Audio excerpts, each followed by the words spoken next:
국내 코로나19 확산 비상 특집으로 보내드리고 있는 정치부회의 시작하도록 하겠습니다.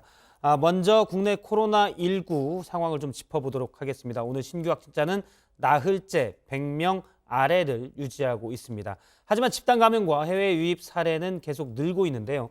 보도국 취재기자를 연결하겠습니다. 김선미 기자가 연결돼 있는데요.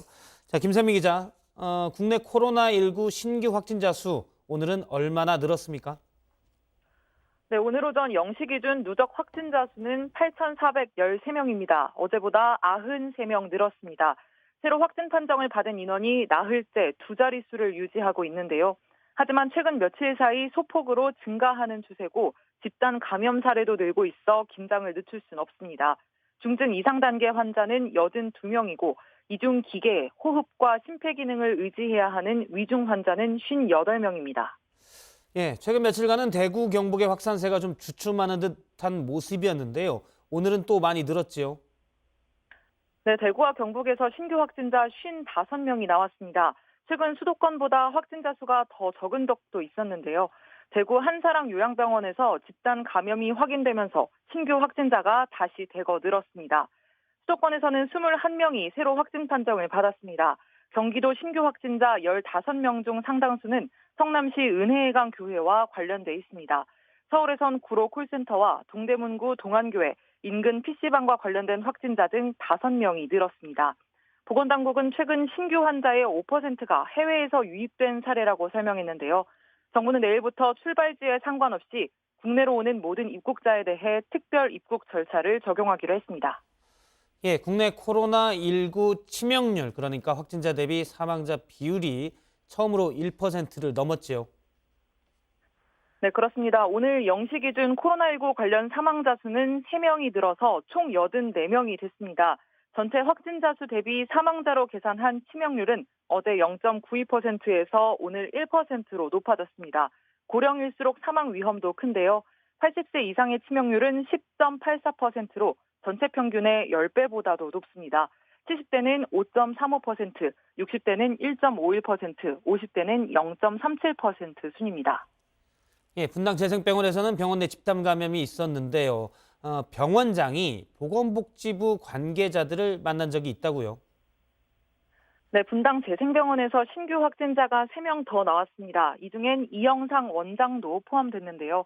특히 이 원장은 지난 13일 수도권 대학 종합병원장 간담회에 참석했습니다. 이 자리에 김강립 차관을 포함해 보건복지부 관계자들도 있었습니다. 김 차관 등 당시 참석자들은 현재 자가격리를 하고 있고 코로나 검사 결과는 오늘 오후 늦게 나올 예정입니다. 지금까지 보도국에서 JTBC 김선미입니다. 그러면 계속해서 스튜디오에서 얘기를 나눠보도록 하겠습니다. 오늘은 도움말을 주기 위해서 이영석 고려대 구로병원 호흡기내과 교수, 호흡기학회의 신종 코로나 대책위원도 맡고 있습니다. 이영석 교수님이 나왔습니다. 안녕하세요. 안녕하세요. 고석승 기자, 먼저 코로나19에 새로 집계된 확진자 숫자부터 좀 짚어보죠. 네, 앞서 들으셨지만 다시 한번 정리해드리겠습니다. 오늘 0시까지 새로 확진 판정을 받은 환자는 93명입니다. 나흘째 두 자릿수를 유지하고 있습니다. 현재까지 누적 확진 환자는 8,413명으로 집계됐습니다. 신규 확진 93명을 지역별로 보면요. 대구 46명, 경북 9명 등 이 대구 경북 지역에서 55명이 나왔고요. 서울 5명, 경기 15명, 인천 1명 등 수도권에서 21명이 나왔습니다. 그 외에 충남 3명, 전북 2명, 울산 2명 등입니다. 대구가 많이 늘어난 건 앞서 이제 김선민 기자도 얘기했지만 한마음요양병원 확진자가 많이 늘어난 것이고요. 뒤에 좀 더 집중적으로 보도록 하고요. 신혜원 기자, 중증 환자가 제일 걱정이 되는데 이 환자 숫자는 어떻게 되고 있습니까? 중증 단계 이상으로 분류된 환자 수가 모두 82명입니다. 구체적으로 보면요. 중증으로 분류되는 환자는 24명이고 이 기계 호흡을 하고 있거나 인공 심폐장치를 쓰는 위중 상태로 분류되는 환자 58명입니다. 그러면 집중적으로 오늘 새롭게 나온 소식입니다.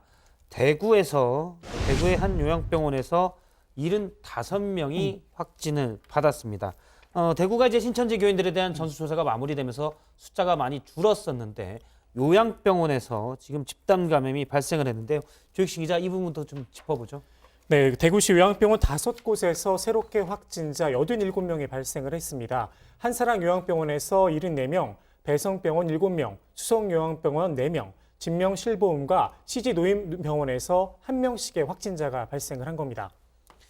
예, 현재 한사람 요양병원 확진자 숫자가 많지요. 예, 그렇습니다. 한사랑 요양병원은 치매 노인분들이 주로 입원을 하는 병원이라고 하는데요. 환자 117명, 직원 71명이 함께 생활을 했다고 합니다. 지난 16일 간호과장이 처음 양성 판정을 받았고 이후 전수조사가 실시가 됐는데요. 입원 환자 57명, 직원 17명이 확진 판정을 받았습니다. 앞서 확진 판정을 받았던 간호과장까지 포함해서 모두 75명이 확진자가 된 겁니다. 보건당국은 코호트 격리 조치를 내리고 확진 환자들은 오늘 중으로 전원 다른 병원으로 이송한다는 계획입니다. 음성 판정을 받은 환자 60명은 따로 보호 조치에 들어갔습니다. 확진자가 75명이면 꽤 많이 나온 거고요. 전체 인원 대비해서도 상당수가 확진이 된 겁니다. 그럼 이때까지 몰랐다는 건가요? 네, 보건당국이 확진 판정을 받은 직원들을 대상으로 역학조사를 실시했는데요. 이미 일주일 그 이상 전부터 증상이 있었다고 합니다. 보건당국자의 말 직접 들어보시겠습니다. 최초 증상을 발생한 의심 증상이 있었던 부분들이 한 3월 중순 또는 3월 한 10일경부터 있었던 분들이 다수 계셨던 거로 저희가 파악을 하고 있습니다. 추가적으로 심층 역학 조사를 해서 언제부터 증상이 있었고 또 누가 더 선행된 환자인지를 저희가 파악할 수 있을 것 같습니다. 의료 종사자의 경우 증상이 있으면 바로 보건소에 알리고 검사를 받아야 하는데 이런 조치가 이루어지지 않은 겁니다. 제때 검사만 받았더라면 입원 환자들의 집단 감염 규모가 이보다는 훨씬 적었을 거란 지적이 나옵니다. 예, 지금 말을 들으면 열흘 전부터 증상 있는 사람들이 여러 명이 있었는데 제대로 대응이 안 된 거군요. 보고도 안 됐고 관리도 안 된 부분입니다. 다른 요양병원들에서도 대구의 다른 요양병원들에서도 확진자가 좀 나왔죠. 네, 그렇습니다. 이 배성병원에서도요, 직원 한 명이 지난 16일 확진 판정을 받았습니다. 이 환자와 직원들을 조사해보니까 추가로 직원 1명과 환자 6명이 양성으로 확인이 됐다고 합니다. 수성요양병원, 또 진명실버홈, CG노인병원 등은 현재 역학조사가 진행 중인 상황입니다. 대구시는 지난 13일부터 고위험 집단시설인 요양병원과 사회복지시설 397곳에 대한 전수조사를 실시 중인데요. 현재 30% 정도가 진행된 상태라고 합니다. 앞으로 감염 사례가 추가로 더 나올 가능성이 있는 그런 상황입니다. 권영진 대구시장의 말 직접 들어보시죠. 한 10,000여 명 이상이 지금 검사했고 검사 결과는 모두가 다 나오진 않았습니다. 지금 이 우선적으로 확진 환자가 발생했던 병원들의 전수조사는 긴급하게 했고 검사 결과도 긴급하게 받도록 했기 때문에 예, 교수님께 좀 여쭤보겠습니다. 일단 대구의 한 요양병원, 한사랑 요양병원인데요. 환자와 직원이 합해서 약 180명 정도인데 이 중에 75명이 나왔습니다.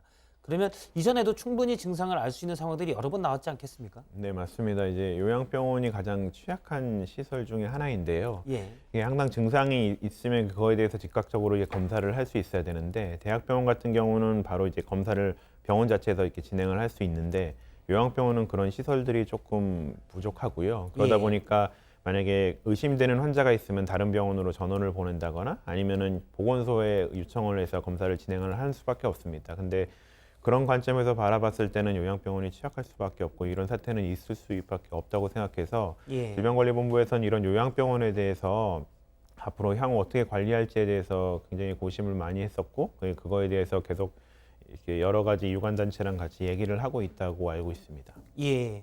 사실 대구시에서도 처음에 요양병원 같은 취약시설에 대해서 집중적으로 관리하겠다고 했고 사실 외출이나 면회 부분도 많이 통제를 한 것으로 알고 있는데 네. 그만큼 이제 감염 위험성이 크다는 부분인데 네. 제대로 모니터링은 안 됐던 것으로 일단은 추정은 되고 있는 것 같습니다. 네, 그랬을 것 같습니다. 예, 지금 전수조사를 요양병원에서 전수조사 중에 이렇게 한사랑 요양병원에서 많이 나왔거든요. 네. 그러면 지금 30% 정도가 이루어졌다는데 계속 전수조사가 나오면 다른 요양병원에서도 비슷하게 나왔을 가능성도 배제할 수 없는 거 아닐까요? 네, 맞습니다. 이제 대구 지역 같은 경우는 워낙에 지역사회 유행이 다른 지역보다 조금 더 많이 됐다고 생각을 하다 보니까요. 예, 이런 요양병원들을 초창기에 이제 면회객을 이렇게 제한을 하면서 관리는 해왔지만 그럼에도 불구하고 이렇게 전파가 굉장히 잘 될 수밖에 없는 환경이기 때문에 더 많은 환자들이 생길 수 있는 거고 더 많은 확진자들이 나올 수밖에 없는 구조입니다. 예, 요양병원이 특히 주의를 해야 될 점이 물론 전염 그 병원 안에서 전염 가능성은 크고 또 하나 이제 면역력이 좋지 않은 그러니까 대부분 기저질환이 많은 환자분들이 많이 있기 때문에 또 위험할 수 있는 건 아니겠습니까? 네, 맞습니다. 이제 우리가 일반적으로 요양병원, 요양원을 요양시설이라고 분류를 하잖아요. 그리고 그중에 이제 요양병원이나 요양원에 계신 대부분의 환자분들은 고령층이 많고 기저질환을 예. 갖고 있는 환자들이 굉장히 많습니다. 그러다 보니까 다른 사람들보다 조금 더 감염이 될 가능성이 굉장히 높고 그다음에 감염이 되게 되면 그게 사망에 이를 만큼 치명률이 높아질 수밖에 없는 거거든요. 그래서 예. 이런 환자들에 대한 관리는 굉장히 중요하고요.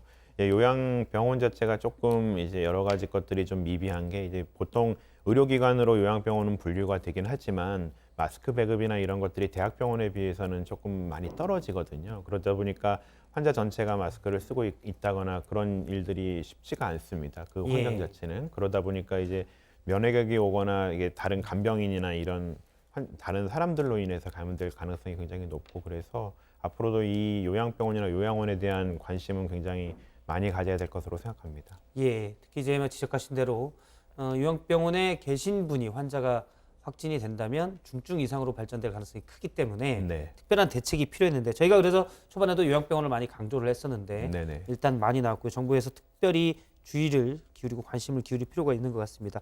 감염 위험이 높은 업종으로 또 하나 나오는 게 이제 PC방 같은 곳 아니겠습니까? 동대문구, 서울 동대문구 동안교회에서 시작을 해서 여기에서 확진자가 또 PC방도 이용하고 또 PC방에 있는 이용객 중에서도 다수가 감염이 됐었는데요. 그래서 이 PC방을 방문한 사람들, 이 세븐 PC방인데요. 다 확인하고 있는데 아직 그 방문한 사람과 연락이 안 된 사람이 꽤 있다고요. 네, 최근 보름 동안 이 세븐 PC방을 찾은 손님만 뭐 중복 방문객까지 포함해서 한 1,000명 정도가 된다고 합니다. 그런데 이 가운데 80명가량의 연락처를 아직 확보하지 못한 상황이라고 하는데 보통 PC방이 회원제로 운영이 되긴 하지만 일부 이용객들이 가짜 이름 또 가짜 연락처를 남겨놔서 추적에 예. 좀 애를 먹고 있다고 하고요. 아직까지 연락이 닿지 않은 사람이 한 40명 정도인데 경찰에서 이름과 이 생년월일 등을 대조해가면서 계속 소재를 파악하고 있습니다. 더 찾기가 어려운 건 아예 이 비회원 손님들인데 역시 한 40명가량이고요. PC방 접속 기록만 있을 뿐 회원 정보가 없다 보니까 신상 파악에 어려움을 겪고 있습니다. 예, 만약에 접속해서 이른바 이제 온라인 게임을 이용했다면 이쪽에 이용한 계정을 통해서 확인할 수 있지는 않을까요? 네, 뭐 예를 들어서 게임 계정 같은 걸 확인해서 예. 회원 정보를 파악하는 거죠. 이 동대문구와 경찰도 그 점에 기대를 걸고 있는데 게임 업체의 협조를 구해서 게임 계정을 이용한 비회원 손님들을 역추적하겠다는 계획입니다. 예, 일단 지금 80명 정도의 연락처가 확보가 안 됐다고 하는데 당시에 동대문구에 있는 세븐 PC방을 이용했던 사람 기록은 지금 여기서 몇 명의 확진자가 나왔기 때문에 감염 위험성이 크기 때문에 어떻게 보면 자진해서 적극적으로 본인이 연락할 필요가 있다고 봅니다. 이런 부분 때문에 예를 들어서 뭐 노래방이나 PC방 이용객이 있어도 사실은 이름 적고 가는 게 아니기 때문에 다 어렵지 않습니까? 그래서 이재명 경기지사가 다중 이용 시설, 뭐 노래방이나 클럽 이런 데에다가 밀접 제한하는 명령을 내렸다고요? 네, 그렇습니다. 이 지사는 노래 연습장과 PC방 그리고 클럽 등 다중 이용 시설 15,000여 곳에 대해서 밀접 이용을 제한하는 행정명령을 지금 내렸습니다. 시행은 오늘부터 다음 달 6일까지입니다. 해당 업소들은 이용자와 종사자 모두 마스크를 써야 하고요. 또 이용자 명부도 작성해야 합니다. 또 유증상자는 출입이 아예 금지됩니다. 경기도는 이런 걸 포함해서 모두 7개의 중수 항목을 제시를 했는데요. 이를 어길 경우에는 최대 300만 원 이하의 벌금이 부과됩니다. 경기도는 또 위반에 따른 확진자가 나올 경우에는 구상권도 청구하겠다 이렇게 밝혔습니다. 예, 교회에 대해서 밀접 접촉 제한 명령을 내렸었는데 당시 이제 교회에서는 일부 교회에서는 그러면 노래방이나 클럽은 왜 막지 않냐라고 했는데 경기도는 일단 막았군요.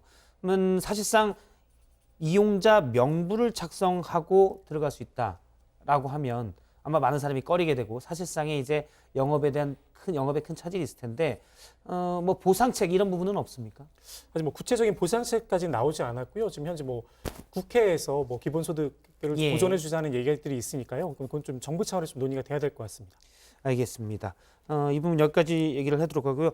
뭐 교수님께 한 가지 좀 더 여쭤보면 사실 노래방에서도 집단 감염 사례가 이제 경남에서 나왔었고요. 네. 클럽 같은 경우도 근데 클럽은 사실 되게 위험하다고 하는데 아직까지 나온 건 없는 것 같아요. 그러면 감염 경로를 정확히 몰라서 그러는 건가요? 네, 아마도 그럴 거라고 생각을 하고요. 워낙에 그런 시설들이 많은 사람들이 이게 이용하는 시설이다 보니까 그 예. 감염 경로를 추적하기가 쉽지는 않은 것 같습니다. 예, 그렇군요. PC방 같은 경우도 지금 나온 곳들이 있어서 네네. 특히 이제 개학이 연기되면서 학생들이 더 많이 갈 우려가 컸었는데 일단 경기도에서는 이런 다중시설에 대해서 밀접한 이용을 제한하는 이런 명령을 내리고 방역 입장에서 보면 어떻게 평가하십니까? 방역 입장에서는 나쁘지 않은 조치인 것 같고요. 그게 예. 이제 생각을 해보면 개인 사업장이기 때문에 그거를 정부가 공권력으로 이렇게 막는 게 쉬운 일은 아니긴 하지만 예, 감염과 방역 차원에서만 보게 되면 그런 시설로 인해서 전파가 될 가능성이 높은 것이기 때문에 그런 것들을 제한을 하는 거는 나쁘지 않다고 생각을 합니다. 예, 일단 영업 송실 문제가 있는데 여기에 대해서 이재명 지사는 특별한 희생엔 특별한 보상이 있어야 한다. 법률이 허용하는 한 적정한 보상 시행을 검토하겠다라고 일단 밝힌 바가 있습니다. 다음은 계속 우리가 이제 소규모 집단 감염 이런 부분에도 살펴봤는데 해외에서 들어오는 입국자들이 코로나19의 확진 판정을 받는 경우가 많습니다. 이 부분을 좀 살펴볼 텐데요. 해외 유입이 국내 확산의 또 다른 통로가 될 수 있다. 이런 우려가 커지고 있죠. 네, 해외 유입 확진 현황을 좀 살펴보면요. 1월 말부터 오늘 0시까지 해외 입국자 중에 60명이 확진 판정을 받았습니다.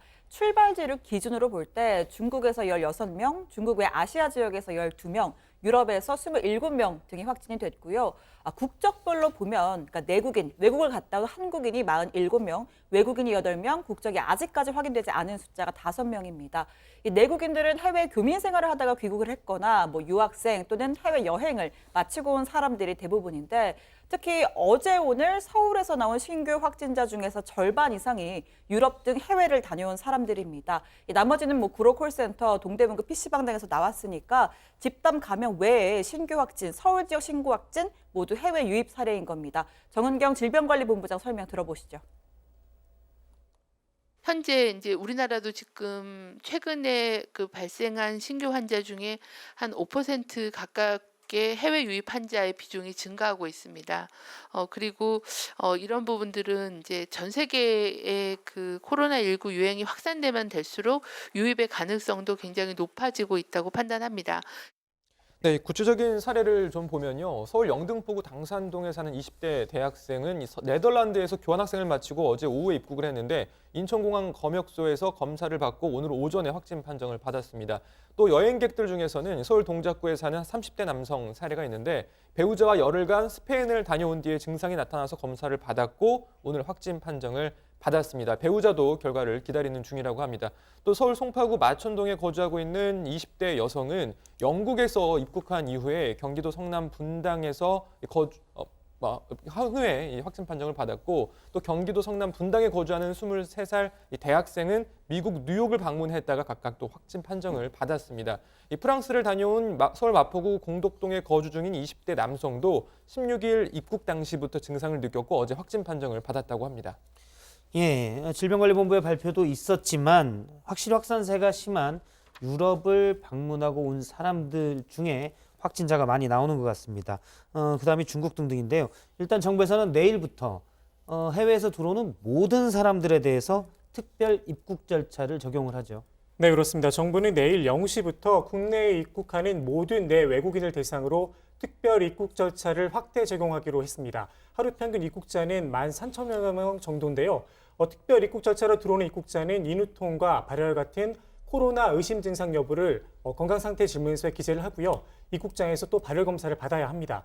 또 국내에서 머무르는 주소와 수신 가능한 전화번호를 보건당국에 보고를 하고 본인의 건강 상태를 모바일로 보고할 수 있는 자가진단 앱을 설치해야 합니다.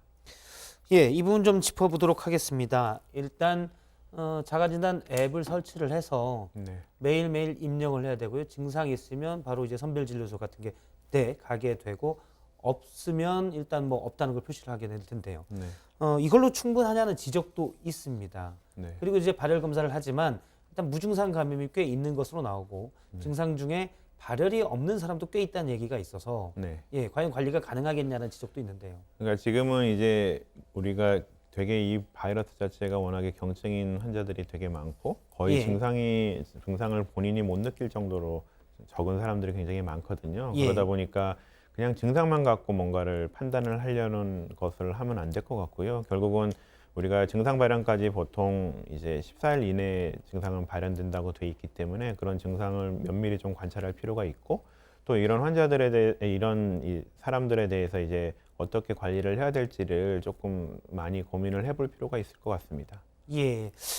그러면 지금 사실은 다른 나라 같은 경우는 봉쇄를 하고 아예 격리를 2주간 격리를 한다거나 그런 것도 있거든요. 네네. 이런 부분에는 어떻게 보십니까? 하지만 이제 입국하시는 분들 중에는 내국인도 또 많기 때문에 아마 네네. 정부로서도 고민이 될 텐데요. 근데 이게 실질적으로 보면 자가 뭐 관리 앱을 설치를 하고 그다음에 그 사람들에게 전부 다 자가 격리를 할 것을 권고는 하고 있지만 자가 격리를 하는 것 자체가 얼마나 효과적인지에 대해서는 조금 고민을 해볼 필요가 있거든요. 그래서 만약에 이제 그런 것들 때문에 다른 국가에서는 이제 빗장을 걸어 잠그기도 하는데 예. 일단은 그렇지 않는 정책을 쓴다고 한다면 이런 입국한 환자들에 대해서 얼마나 이제 주도 면밀하게 관찰을 할 건지를 조금 대책을 세워야 될 필요가 있을 것 같고요.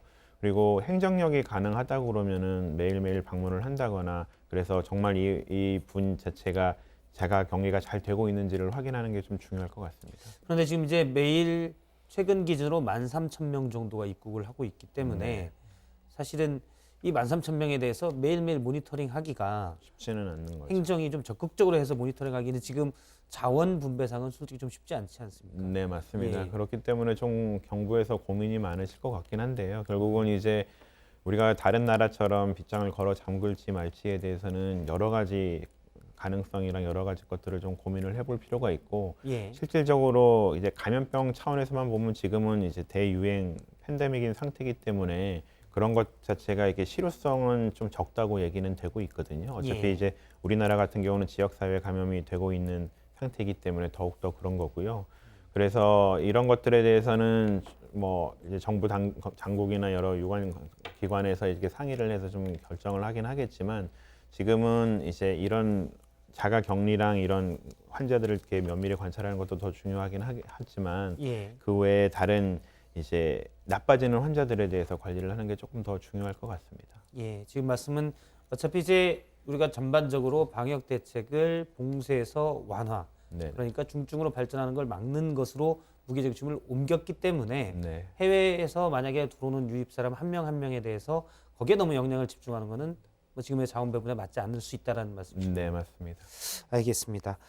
해외는 좀 다릅니다. 예를 들어 유럽 사례를 좀 볼까요? 유럽은 아예 입국 금지를 시키고 뭐 국경을 막는 나라가 많지요. 네, 그렇습니다. EU 27개국 회원국 정상들이 회의를 갖고 향후 30일간 외국인의 EU 국가 입국을 막는 여행 금지 조치에 합의했습니다. 이 회의가 열린 날을 기준으로 해서 이탈리아의 누적 확진자가 3만 명을 넘어서고 독일, 프랑스, 스페인 확진자가 10,000명에 육박하거나 또는 넘는 상황이 발생하니까 꺼내든 초강수 대책입니다. 프랑스 마크롱 대통령 이야기 들어보시죠. Dès demain midi, les frontières à l'entrée de l'Union européenne et de l'espace Schengen seront fermées. Concrètement, tous les voyages entre les pays non européens et l'Union européenne seront suspendus pendant 30 jours. 네, 이 확산세가 큰 유럽뿐 아니라 미국, 캐나다도 입국 제한 조치를 강화하고 있는데요. 오늘 주한 미국 대사관이 19일부로 내일부로 정규 비자 업무를 중단한다고 밝혔습니다. 미 국무부에서 국무부 여행 경보 기준 제2, 3, 4단계 경보가 발령된 국가에서 이 비자 업무를 중단한다는 건데 현재 이 미국 국무부는 한국에 대한 여행 경보를 3단계 여행 재고를 그리고 대구 지역에 대해서는 4단계인 여행 금지를 발령한 상태입니다. 이에 따라서 유학, 취업, 주재원이나 이민 등 장기 체류 목적의 신규 비자 발급이 차질을 빚게 될 전망이고요. 다만 이번 조치는 비자 면제 프로그램에는 영향을 미치지 않는다고 합니다. 그러니까 90일 이하 단기 체류 시에 신청하는 소위 이스타 비자에는 지장이 없는 거고요. 이에 따라서 관광이나 단기 출장, 경유 목적의 경우에는 미국 입국이 허용된다고 합니다. 네, 또 이 캐나다 트리도 총리 같은 경우에는 이례적 조치를 취해야 하는 이례적 상황이다 이렇게 말을 하면서 우리는 캐나다 국민이나 영주권자가 아닌 사람들의 입국을 거부할 것이다 이렇게 밝혔습니다. 정확하게는 캐나다는 이 자국민과 시민권자, 미국 국민, 외교관 등을 제외한 외국인의 입국을 금지하기로 했습니다. 트리도 총리는 현재 이 부인이 코로나19 양성 판정을 받으면서 현재 14일간 자택 격리에 들어간 상태입니다. 예, 정부가 이제 우리나라에서 해외를 갈 필요가 있는 사람, 지금 뭐 관광으로 갈 사람들은 되게 상당히 적겠지만 업무차, 출장 또는 뭐 유학 관련돼서요 갈 사람들이 있을 텐데 이런 국민들에 대해서도 좀 주의를 당부했죠. 네, 정부는 대부분의 국가에서 지금 외국인 입국을 금지하고 있는 만큼 될 수 있으면 여행을 좀 자제해달라. 가더라도 좀 위생에 신경을 써달라 이렇게 당부를 했습니다. 예. 정은경 질병관리본부장의 이야기를 직접 들어보시죠. 현재는 유럽 또 동남아 그다음에 나머지 지역에도 확진 환자가 증가하고 있는 양상이기 때문에 중요 불효불급한 해외 여행은 연기시키시는 게 안전하겠습니다. 해외 여행 시에는 손 씻기 등의 개인 위생을 철저히 해주시고 특히 밀폐된 다중이용 시설이나 의료기관 방문을 자제해 주십시오. 이건 좀 다른 맥락이긴 한데요. 해외에 있는 교민들 중에 지금 뭐 유럽 같은 경우는 거의 국경을 다 하고 이동 제한 명령도 내렸고요. 미국도 마찬가지고. 그래서 일단 한국으로 오겠다는 사람도 꽤 있는 것으로 알고 있는데 항공편들이 많이 끊겨서 지금 어려움을 겪고 있는 사람들이 많다고요. 네, 그 외교부의 큰 원칙은 기존 교통편을 이용을 해서 귀국할 수 있으면 좀 그런 방법을 안내해 드리고 그게 만약 여의치 않다 그러면 정부가 도울 수 있는 방법을 강구하겠다 이렇게 밝혔습니다. 최후 수단은 임시 항공편을 투입을 하는 건데 현재 항공편이 끊긴 나라들이 있기 때문에 주변국에 도움을 받을 수 있는지도 지금 알아보고 있다고 합니다. 예, 지금은 아무래도 비상 시국, 사실 뭐 대통령도 얘기했는데 미중유의 일이기 때문에 뭔가 다 예전과는 확실히 다른 부분인 것 같습니다. 그러면 지금부터는 이 코로나19의 치명률을 좀 살펴보도록 하겠습니다. 치명률이 점점 높아지고 있습니다. 이탈리아의 경우는 7.9%로 세계에서 가장 높은데요. 그동안 우리나라는 0.6% 수준이었는데 치명률이 조금씩 올라서 오늘은 1%가 됐습니다. 80대 이상은 10%가 됐습니다. 이 치명률, 이 부분에 대한 부분을 최종혁 기자가 자세히 짚어봤습니다. 네, 확진 판정을 받은 사람들 가운데 사망한 사람의 수, 비율이 치명률입니다. 그러니까 이 숫자는 더 이상 오르지 않기를 방역당국은 물론이고 우리 모두가 바라고 있는데요. 그래프를 한번 보겠습니다. 3월 들어 국내 코로나19 치명률은 3월 초 0.6%를 유지하다 중순 들어서 0.8%가 됐습니다. 그러다 지난 15일 0.9%를 넘어섰고 오늘은 어제보다 0.03%포인트가 높아져 처음으로 1%가 됐습니다. 아무래도 초기엔 신천지 신도를 중심으로 젊은 사람들이 많이 확정 판정을 받았지만 이후 고령자 등 고위험군이 늘어난 데 따른 것으로 보입니다. 치명률을 남성과 이 고령에서 높았는데요. 남성은 1.39%로 여성의 배에 가까이 높았습니다. 확진자는 여성이 더 많지만 사망자는 남성이 더 많았다는 얘기입니다. 연령별로는 80세 이상은 10%를 넘어섰고요. 그리고 70대, 60대, 50대 순입니다. 전 세계와 한번 비교를 해보면 어떠냐.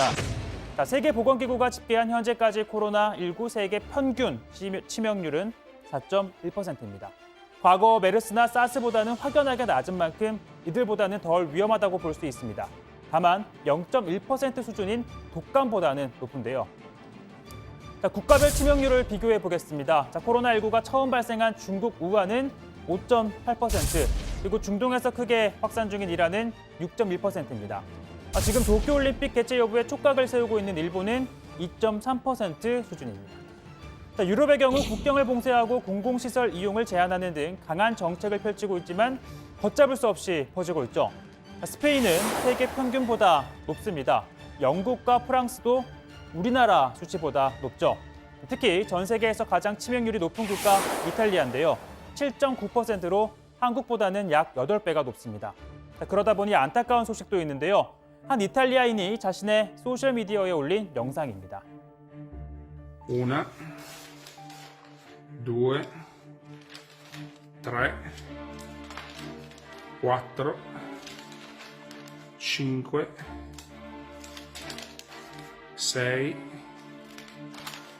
7, 8, 9 e 10. 네, 보셨겠지만 긴 기사는 아니고 사람들의 얼굴과 이름, 그리고 이름 등이 짧게 담겨 있는 기사인데요. 바로 부고입니다. 1부터 10, 신문의 부고 기사만 10페이지였다는 건데요. 대부분 코로나19로 숨진 것으로 추정이 되고 있습니다. 세계적인 거장으로 꼽히는 이탈리아 건축가 비토리오 그레고티도 이 코로나19에 감염돼 폐렴 증세가 악화돼 숨졌는데요. 잘 아시는 1992년 바르셀로나 올림픽 주경기장, 또 90년 이탈리아 월드컵 스타디움 등을 설계한 인물입니다. 이탈리아는 세계에서 두 번째로 고령자가 많은 국가인데다 이 북부 지역에 감염이 집중되면서 해당 지역 의료 시스템이 급격하게 무너져 피해 규모가 커지고 있다는 분석이 나옵니다. 세계적인 관광지인 베니스를 찾는 관광객의 발길은 뚝 끊겼고요.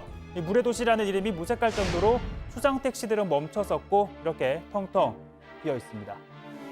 정부의 이동 제한 명령으로 집에서 머무는 시민들은 이렇게 발코니에 이탈리아 국기를 걸고 서로를 응원하고 나섰는데요. 안드라 투도 베네, 이 말처럼 이탈리아를 비롯해 전 세계가 어서 빨리 모든 게 잘 되길 바랍니다.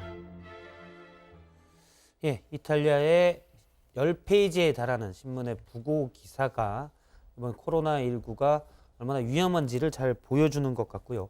이 부분이 사실 각 국의 방역 당국에서 가장 신경 써야 될 부분이 아닌가라는 생각이 듭니다. 자, 우리나라도 교수님께 좀 여쭤보면요. 치명률이 1%가 됐습니다. 계속해서 조금씩 높아졌는데요. 그 이유는 어떻게 봐야 될까요? 우리나라는 다른 국가랑은 좀 다르게 신천지 교회를 중심으로 갑자기 지역사회 유행이 확 퍼졌잖아요. 예. 그래서 대부분 신천지 교회 교인들이 젊은 사람들이 굉장히 많이 있었습니다. 그러다 보니까 당연히 전체 발생 환자 중에 사망한 환자들은 굉장히 적을 수밖에 없었고요. 젊은 환자 비중이 컸으니까요. 네, 그러다 보니까 시간이 지나면 다시 이 원래 코로나 바이러스의 이제 생리상 이제 그 고령자나 아니면 면역이 저하된 환자들한테 좀 더 감염이 잘 되기 때문에 그런 환자들의 비율이 늘어나다 보면 결국은 치명률은 조금 더 올라갈 거라고 예상은 하고 있습니다. 예.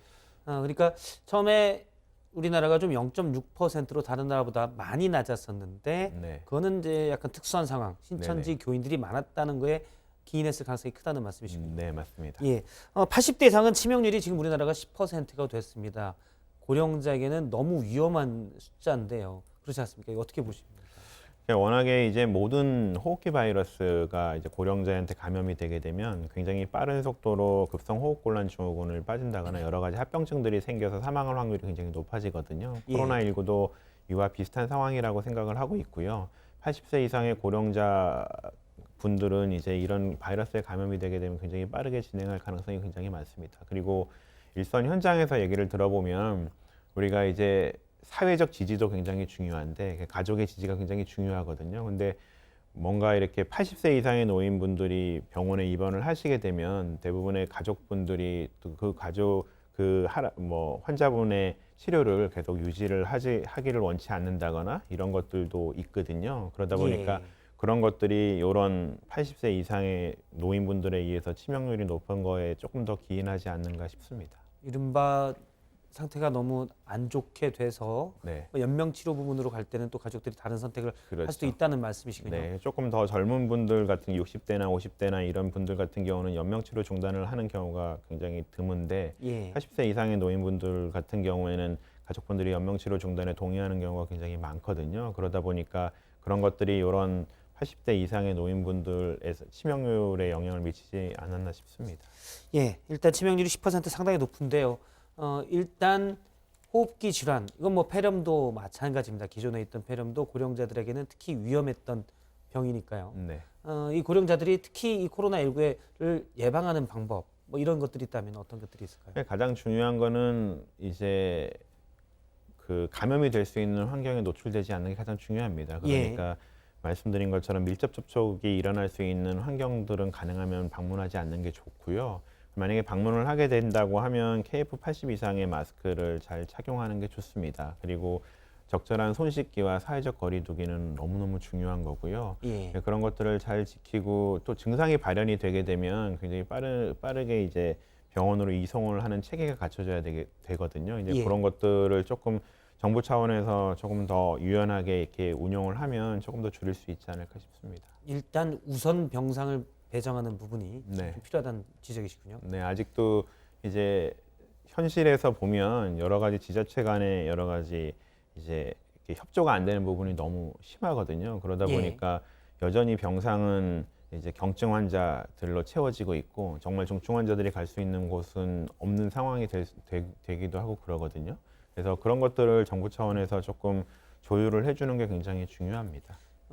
지방자치단체 간에 협조가 안 된다는 말씀은 예를 들어서 대구 경북 지역에 중증 환자를 위한 병상이 부족할 때 근처에 그래도 확진자가 적은 다른 지자체에서도 좀 이송을 적극적으로 받아야 된다는 말씀이시죠? 네네, 이송을 이게 받아야 되는데 결국은 이 다른 지자체 입장에서는 자기 이제 시에 아니면 자기 도의 도민이 아니기 때문에 이 환자에 대해서 내가 책임질 필요가 있냐는 식으로 나오기도 하거든요. 그러다 보니까 그게 유지가 잘 안 되는데 개인적으로 생각을 할 때는 이제 이런 감염병의 그 경보 단계가 심각 단계로 올라가고 예. 국무총리 산하 컨트롤 타워가 마련이 됐다고 생각을 하면 그 국무총리 산하의 컨트롤 타워가 그냥 권고 정도만 하는 게 아니라 조율을 할 수가 있는 법 체계가 갖춰져야 된다고 생각을 합니다. 직접 명령을 내려서. 네, 앞으로도 이런 감염병들은 언제든지 올 텐데 이런 예. 감염병이 올 때마다 이제 이런 문제는 계속 불거질 거거든요. 각각의 도마다 의료 현실은 굉장히 다 차이가 있고 인력이나 자원들이 굉장히 많이 차이가 나기 때문에 그런 것들을 전부 다 아울릴 수 있는 것들이 중요한데 지금은 여전히 지자체 간에 싸움이 있고 그다음에 여전히 의견이 충돌이 있고 그러다 보니까 이런 환자들이 적절하게 치료를 못 받는 환경이 될 수밖에 없고 그런 것들을 이제 뭐 중환자학회나 호흡기학회에서는 굉장히 우려하고 있습니다. 협조나 이해가 아닌 급할 때는 사실은 컨트롤 타워에서 명령을 내릴 수 있는 법 체계가 필요하다는 것을 네, 맞습니다. 이해를 하겠습니다.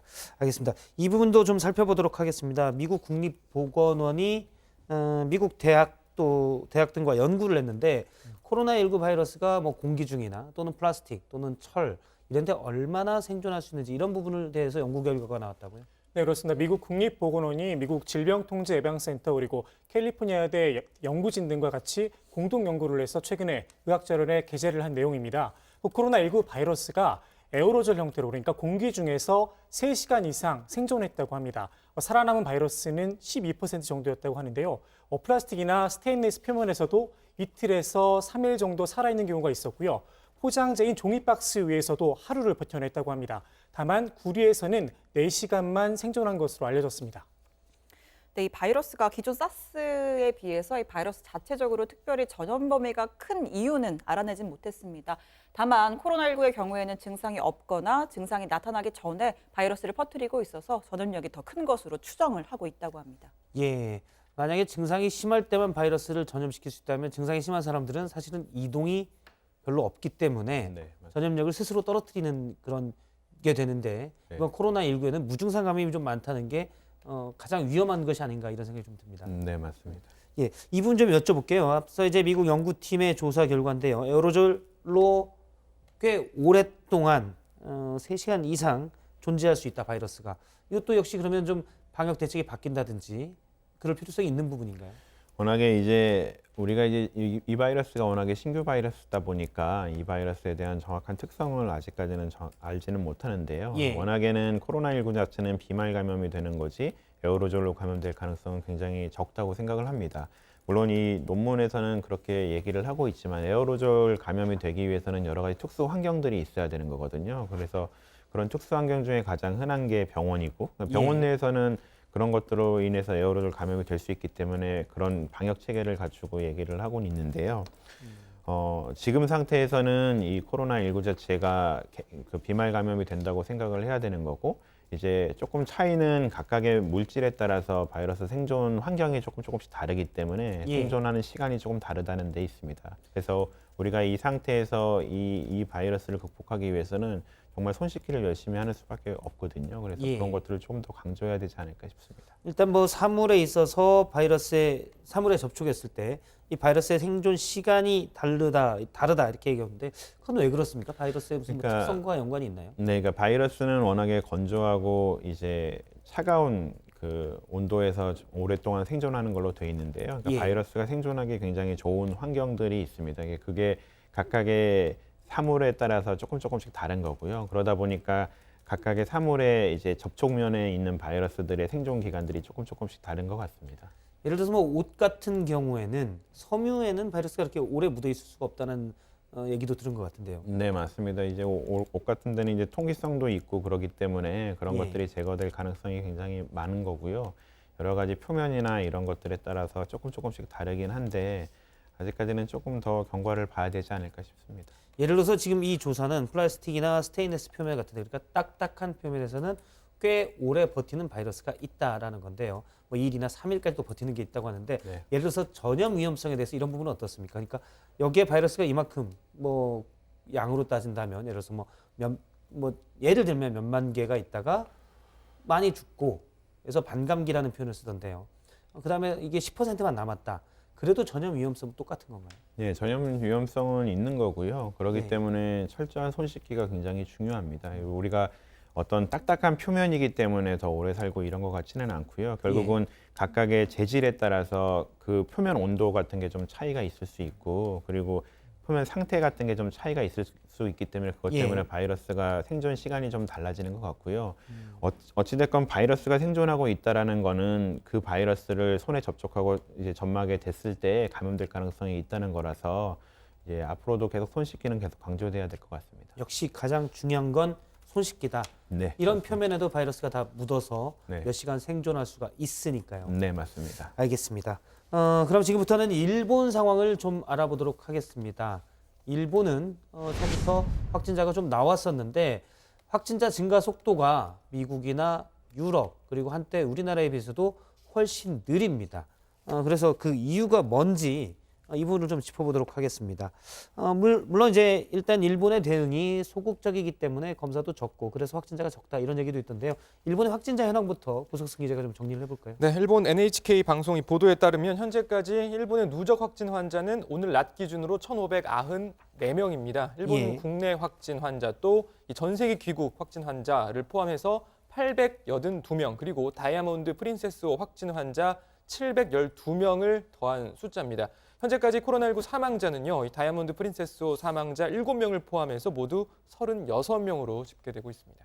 예, 지금 고석승 기자 얘기대로라면 사실은 우리나라에 비해서도 그렇고요. 그다음에 이탈리아에서 확진자가 퍼졌던 속도를 생각하면 일본에서는 확진자가 상당히 적다고 볼 수 있지 않습니까? 그렇습니다. 1,500명이라는 숫자가 그 자체는 적은 게 아닙니다만 일단 이 일본 정부가 집계한 발표만 보면 상대적으로 환자가 많은 편은 아닌 것처럼 보입니다. 이 수치만 보면 확진 증가세도 강하지 않은 편입니다. 일본 정부는 이를 근거로 해서 정부와 국민이 방역을 잘하고 있다 이렇게 주장을 하고 있습니다. 하지만 일본 안팎에서는 이미 일본 내 지역 감염 또 집단 감염이 보편화됐을 것이라고 보는 평가가 많습니다. 검사만 받지 않았을 뿐 이미 코로나19에 걸려 있는 사람이 많을 거라는 거죠. 이미 이번 사태 초기부터 일본이 진단검사에 대해서 너무 소극적이다 이런 지적은 나왔었죠. 네, 그렇습니다. 우리 정부 발표에 따르면 일본 내 진단검사 건수는 어제 기준으로 15,600여 건입니다. 우리나라가 같은 기간에 이미 27만 건 정도를 검사한 거 생각해 보면 얼마나 검사를 적게 했는지 비교가 됩니다. 검사 비용이 너무 비싸다는 문제도 있었는데요. 일본 정부가 이달 초부터 보험 적용을 받을 수 있게 했지만 여전히 검사는 더딘 상황입니다. 검사를 받을 수 있는 시설 자체가 부족한 탓이 크다는 지적이 나오고 있습니다. 일부러 그러니까 의도를 가지고 검사를 적게 한다. 물론 그 배경에는 도쿄올림픽 개최가 있겠지만요. 이런 의혹도 계속 나오고 있습니다. 사태 초기에는 올림픽 때문에 좀 검사 자체를 소극적으로 한다라는 주장이 꽤 있었습니다. 물론 확인하기는 어려운 부분이긴 한데 현재 일본 정부는 대국민 생활 지침에 따라서 감기 증상이나 37.5도 이상의 발열이 4일 이상 지속되는 사람에 한해 이른바 귀국자 접촉자 상담센터에서 상담을 받도록 하고 있습니다. 우리로 치면 선별 진료소의 역할을 한다고 볼 수 있는데 문제는 조건에 맞아 상담을 받아도 실제 검사까지 이어지는 경우는 극히 드물다는 겁니다. 대부분 검사를 받지 못하고 있다고 합니다. 예, 교수님께 좀 여쭤보면 일본은 사실은 검사 숫자가 상당히 적고 일단 숫자가 적기 때문에 확진자 숫자도 적다 이렇게 보고 있는데요. 일본이 검사에 대해서 적극적으로 하진 않고 있는 것 같습니다. 이런 방역 대책에 대해서 좀 평가를 해본다면요. 그거는 굉장히 잘못된 거고요. 결국은 지금은 WHO가 팬데믹을 선언한 것처럼 전 세계적으로 유행을 하고 있는 상태입니다. 당연히 일본도 지역사회 유행이 시작을 했을 거고요. 많은 사람들이 감염이 됐을 거라고 생각을 하는데 그러면 그 방역에서 가장 중요한 거는 이제 신규 확진자를 빨리빨리 찾아내서 그 환자들을 격리를 시키는 것과 그다음에 이제 고령자들을 중심으로 해서 이제 어떤 의료 체계를 갖추느냐가 굉장히 중요하거든요. 근데 그런 관점으로 바라봤을 때 이렇게 검사를 소극적으로 하는 것들은 앞으로 향후 큰 문제가 될 가능성이 굉장히 많다고 생각을 합니다. 예를 들어서 일부 국가에서는 이런 주장도 있었습니다. 검사를 많이 해서 확진자가 많이 늘어나고 그래서 환자들이 많아서 병상을 다 차지해 버리면은 의료 시스템이 붕괴될 우려가 크기 때문에 일단 속도를 좀 늦춰야 된다. 검사와 치료 자체도 늦추는 게 낫다라는 주장을 폈던 국가들도 있는데 그런 부분들은 사실 제일 문제가 되는 게 앞서 우리가 치명률에 대해서 살펴봤는데 코로나19가 어느 정도의 통계적으로 치명률을 가지고 있다면 정부의 잘못된 방역 대책 때문에 사망하는 사람들이 늘어난다는 거잖아요. 네, 맞습니다. 예.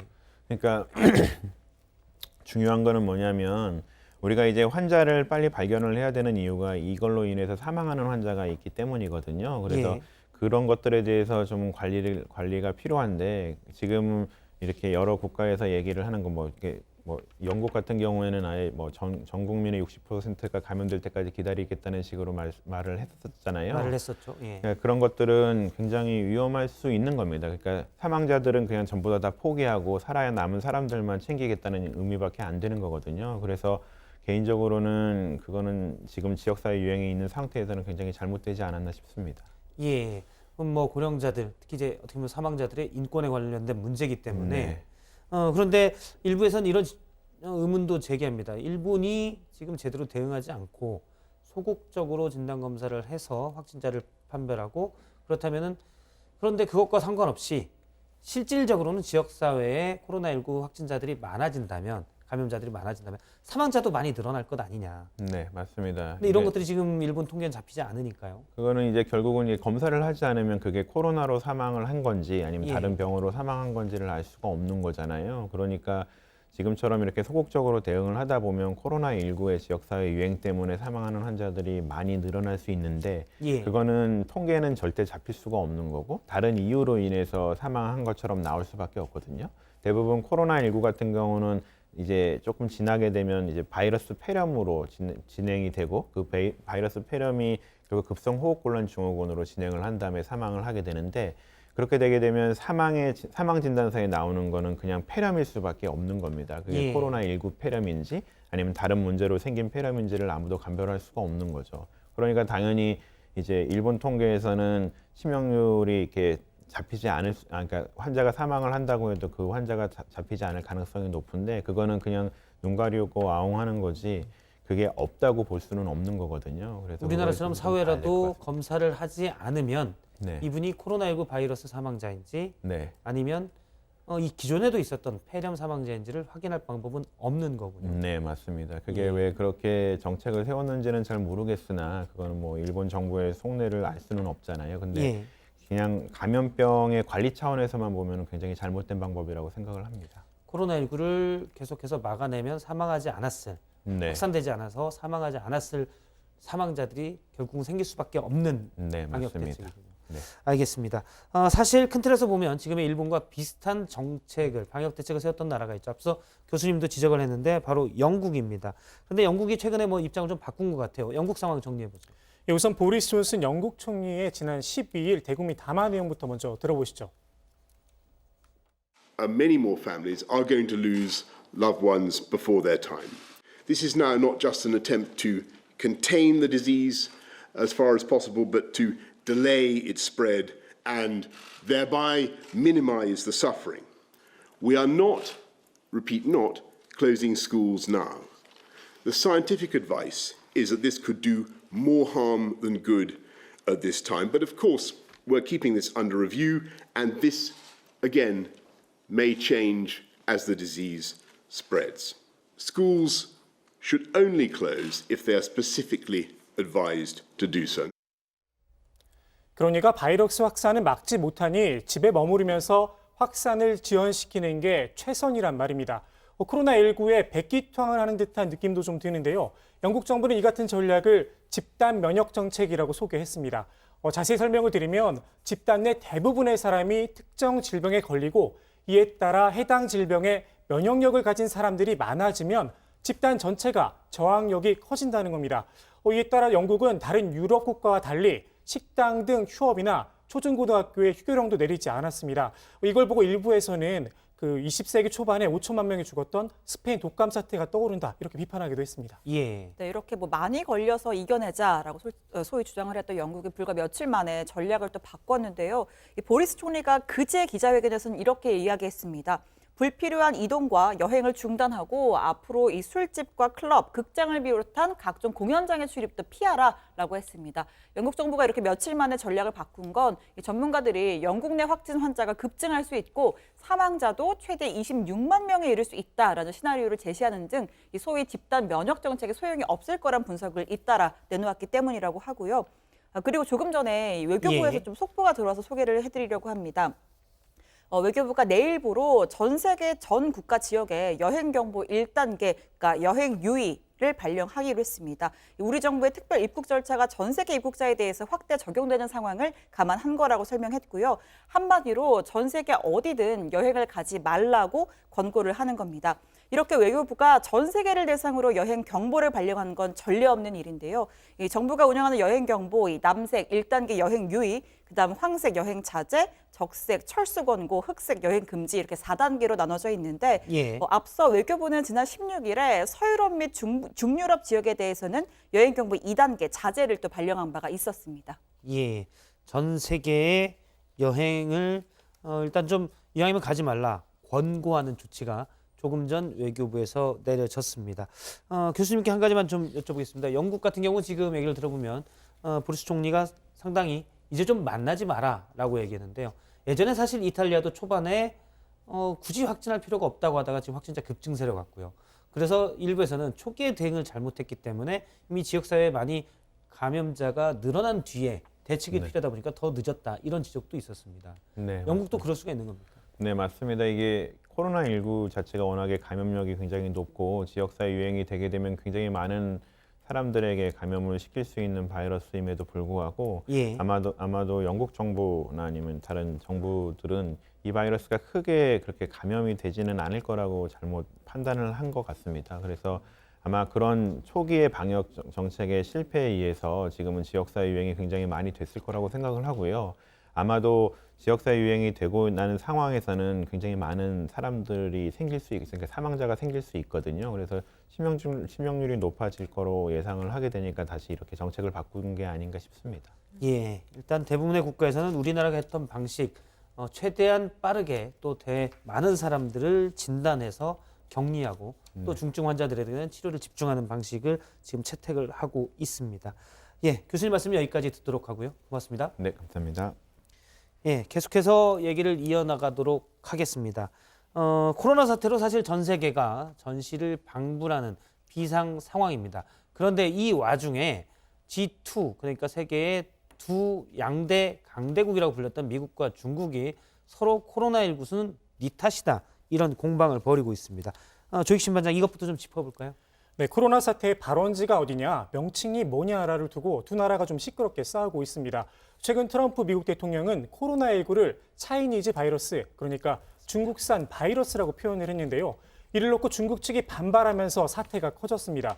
중국 외교부는 중국 주재 뉴욕타임즈와 워싱턴 포스트, 월스트리트 저널 3사 기자들의 기자증을 반납하도록 하고 취재도 금지했습니다.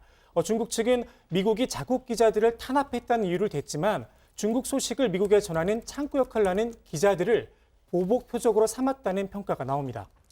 예, 트럼프 대통령은 왜 굳이 중국산 바이러스, 일단 우리도 그렇게 쓰고 있지만 WHO에서는 코로나19 바이러스로 하고 있지 않습니까? 트럼프 대통령이 중국을 강조한 건 의도가 있습니까? 네, 트럼프 대통령은 중국이 먼저 미국을 의미하는 가짜 정보를 퍼뜨렸다 이렇게 지적을 했습니다. 트럼프 대통령의 말 직접 들어보시죠. Well, China was putting out information which was false, that our military gave this to them. That was false.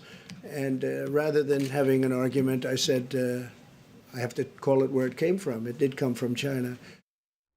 네, 지난 12일 중국 외교부 자오리젠 대변인이 올린 트위터 글을 두고 한 말인데요. 자오 대변인은 미군이 우한에 코로나19를 가져온 것일 수도 있다 이렇게 밝혔습니다. 하지만 구체적인 근거는 제시하지 않았습니다. 미국 국무부는 추이 탱카이 중국 대사를 초치해서 엄중하게 항의를 했는데요. 중국 외교부가 또다시 반발하면서 갈등이 오히려 더 커졌습니다. 예, 서로 니 탓이다라고 벌이는 건데 폼피오 국무장관과 중국의 양제츠 외교 담당 정치국원이 통화를 했는데 역시 이 뒤에도 설전이 이어졌다고요. 네, 그렇습니다. 이 미중 이 양국 외교 수장이 통화를 했는데요. 양제츠 정치국원은 중국의 이름을 더럽히는 행위로 중국 인민의 강렬한 분노를 사고 있다라고 하면서 중국 비하 발언에 항의를 했습니다. 중국 인민이 치른 노력은 전 세계의 방역에 나설 귀중한 시간을 벌어줬고 또 중요한 공헌을 했다 이렇게 스스로 평가하기도 했습니다. 자, 이에 대해서 폼페이오 미국 국무장관은 지금은 허위 정보나 기이한 소문을 퍼뜨릴 때가 아니다 이렇게 이야기를 하면서 모든 국가가 힘을 모아 코로나 위협에 대처해야 한다 이렇게 맞받았습니다. 물론 중국이 우리가 귀중한 시간을 벌어줬다라고 얘기하는 것은 사실 상식적으로는 잘 납득이 되지 않습니다. 그런데 그렇다고 해서 또 대놓고 트럼프 대통령처럼 이게 중국 바이러스다 자꾸 강조하는 것도 좀 의도적으로 보여서 뭐 좀 그런데요. 두 나라가 좀 감정적이라는 생각도 드는데 중국이 원래 미국에 약간 쌓인 게 있었다고요? 그러니까 뭐 코로나 사태뿐만 아니라 경제, 무역 전쟁도 벌이고 있었잖아요. 예. 지난 2월 말입니다. 이 중국이 코로나 사태로 한창 이 어려움을 겪고 있을 당시에 이 미국이 1단계 무역 합의를 충실히 이행해야 한다라면서 중국을 압박한 적이 있었습니다. 당장 1분기에 3%대로 성장률이 추락할 수 있다는 경고가 중국 내에서 나온 상황에서 뭐 급한 불을 좀 꺼야 하는데 이 미국이 되려 경제적인 부담까지 지워준 것이죠. 마치 여기에 뭐 이때는 이때다 이런 거였나요? 그러니까 뭐 타이밍상 중국 입장에서는 방역에 더 집중을 해야 하는데 예. 경제 합의를 이행하라고 하니까 중국 정부 입장에서는 다소 뭐 곤란했을 수 있을 예. 것으로 보입니다. 여기에 코로나19 사태를 수습하는 중국의 대응이 실망스럽다. 또 정부의 투명성도 부족하다. 이렇게 백악관이 직접 나서서 비판을 했던 것도 중국 정부를 다소 자극했다라는 분석입니다. 사실 최초 발병국이 중국이고 또 중국에서 가장 많이 확진자가 나왔기 때문에 어떻게 보면 데이터와 통계 이런 부분들, 임상 사례도 중국이 제일 많을 것이어서 미국과 중국이 좀 이런 부분에 대해서 협조를 해야 되는데 지금은 서로 니 탓만 하고 있습니다. 따지고 보면 두 정상이 다, 그러니까 중국과 미국이 다 국내 정치용의 메시지들이 아닌가라는 생각도 듭니다. 사실은 전 세계적으로 코로나19 확산되면서 방역 못지않게 우려되는 부분이 경제입니다. 코로나19의 여파로 국내뿐만이 아니라 해외에서도 증시가 큰 폭으로 떨어지고 있습니다. 국내 코스피 지수는 오늘 1600선마저 무너졌는데요. 미국 다우존스 지수도 폭락을 거듭하고 있습니다. 이 때문에 트럼프 대통령이 최근 시장의 불안 심리를 잠재우기 위해서 국민들에게 직접 현금을 지급하겠다라는 뜻도 밝혔는데요. 이 내용을 최종혁 기자가 정리했습니다. 그렇습니다. 이 코로나19의 여파는 경제도 예외가 아닙니다. 전 세계의 증시가 크게 요동치자 각 국가에서는 공매도 금지, 증권 거래 시간 단축 등의 카드가 나왔고 일부 나라에서는 아예 금융시장을 닫아서 주식 거래를 막는 극약 처방을 내린 국가도 있습니다. 우리나라의 경우 금융위가 주식시장 안정을 위해 공매도를 6개월간 금지를 했죠. 공매도란 이 주식을 빌려서 시장에 판 다음 가격이 내렸을 때 구입을 해 차익을 얻는 방식입니다. 그러니까 증시가 떨어지고 있는 상황에서는 오히려 주가 하락을 가속시킨다는 비판을 받고 있죠. 오늘 국내 코스피 지수 결국 1600선이 무너졌습니다. 오늘 하루에만 80포인트 넘게 떨어져서요. 1591.20으로 장을 마감했습니다. 올 1월 최고점이 2200대였는데 코스피 지수 3월 초까지만 해도 사실 2000대 초반을 유지했었습니다. 그러나 지난 9일 1900대 그리고 12일에는 1800대로 떨어졌죠. 이튿날 바로 이 사이드카와 서킷 브레이커가 잇따라 발동되는 등 1700대로 떨어지면서 소위 13일의 금요일 악몽에 시달렸습니다. 그 후로도 하락세를 보이다 어제 1600대 그리고 오늘 1500대로 떨어진 겁니다. 물론 우리 경제만이 아닙니다. 미국의 다우지수도 1월 말 기준 28,000포인트였지만 한 달 뒤인 2월 말에는 25,000으로 떨어집니다. 미국 내에서 코로나19 확진자가 늘어난 3월부터는 경기 침체에 대한 공포가 커지면서 지속적으로 떨어졌는데요. 미국은 이날이 바로 블랙 먼데이의 공포가 휩싸였던 날입니다. 지난 16일 월요일 무려 13포인트, 8,000포인트가 빠진 겁니다. 이는 1200년 미국 증시 역사상 손에 꼽히는 낙폭인데요. 22.6%가 빠진 1987년 블랙 먼데이 사태 이후 역대 두 번째로 높은 낙폭률입니다.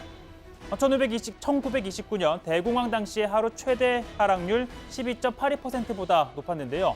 미 연준이 금리를 제로 수준으로 낮추고 양적 완화 정책을 펼치겠다라고 밝혔지만 코로나19 확산에 따른 공포감을 진정시키기에는 역부족이었던 것으로 보입니다. 미국 시장이 사실상 이렇게 패닉에 빠지고 또 미국 시민들 사이에선 이렇게 보시는 것처럼 줄줄이 마트를 찾아 카트 한가득 이 생필품을 사서 나오는 등 불안감이 높아지고 있죠. 박물관과 극장, 또 디즈니랜드도 문을 닫았습니다. 그러다 보니 경제적 여파를 줄이고 시장의 불안 심리를 완화하기 위해 트럼프 대통령이 나섰는데요. 코로나19가 지나가면 미국 경제는 빠른 속도로 회복될 것이라고 강조하면서 대규모 경기 부양책을 마련하고 있다는 점 역시 부각했습니다. 그리고 소위 통큰 대책 내놓을 것임을 내비쳤는데요. 바로 현금입니다. I think we're going to do something that gets money to them as quickly as possible. That may not be an accurate way of doing it because obviously some people shouldn't be getting checks for $1,000. And we'll have a pretty good idea by the end of the day what we're going to be doing. 그러니까 시행이 되더라도 고소득자는 제외될 수 있다는 뜻인데요. 스티븐 무누신 재무장관, 국민들은 현금이 필요하고 대통령도 현금을 주고 싶어 한다며 구체적인 지급 시한은 2주 내라고 밝히기도 했습니다. 국내에서도 이와 유사한 재난기본소득이 거론되고 있죠. 일부 지자체에서 자체적으로 지급한 데 이어 민주당과 정부, 청와대, 이를 바람직한 일이라고 평가했는데요. 사실상 2차 추경을 검토하는 과정에서 논의가 이뤄질 것으로 보입니다. 예, 세계 증시는 사실 앞으로의 세계 경제를 미리 드러내고 있다라고 보고는 시각이 많습니다. 원래 증권 시장이 좀 그렇죠. 근데 이렇게 폭락을 하는 거는 경제가 그만큼 어려워질 것이다라는 우려를 미리 반영하는 거고요. 그렇기 때문에 미국에서 이제 현금 트럼프 대통령이 $1,000씩 주겠다라는 얘기도 나왔고, 우리나라도 재난 기본 소득 또는 전체 다 주지 않으면 긴급 생활 안정 수당, 이름은 여러 가지가 있을 수가 있겠는데요. 논의가 계속 정치권에서 거론이 되고 있습니다. 오늘 당정청 회의에서도 이 부분이 거론이 됐죠. 네, 당장 시행 여부를 결정하는 그런 수준의 언급은 아니었고요. 현재 일부 지자체에서 준비 중인 기본소득 제도를 평가하고 또 관련 논의를 해보겠다, 이런 수준의 언급이 있었습니다.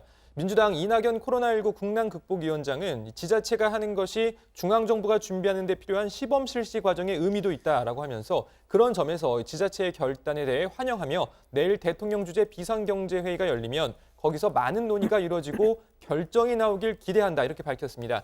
오늘 민주당 최고위원회의에서도 언급이 있었는데요. 박주민 최고위원은 세계 경제 어려움 대비를 위해 재난기본소득 등 적극적인 방안을 고려해야 한다, 이렇게 밝혔습니다.